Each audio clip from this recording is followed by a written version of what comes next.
Штипската локална самоуправа не можна да го реши проблемот со дивоградбите. Бесправно изградените габарити во градот не можат да бидат срушени и покрај тоа што општинските градежни инспектори имат донесено решение за нивно уривање.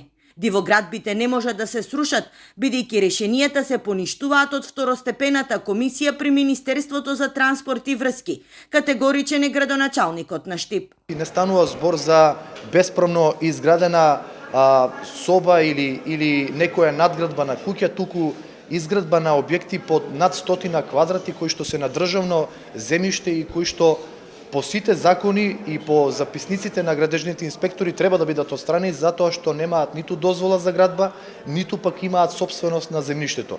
Но второстепена комисија веќе неколку пати го поништува решението на градежниот инспектор со одредени забелешки кои што не се според закон. Само во изминатите 8 месеци второстепената комисија при Министерството има поништено десетина решенија, издадени од општинските градежни инспектори, што за штипскиот градоначалник раѓа сомнеж за корупција.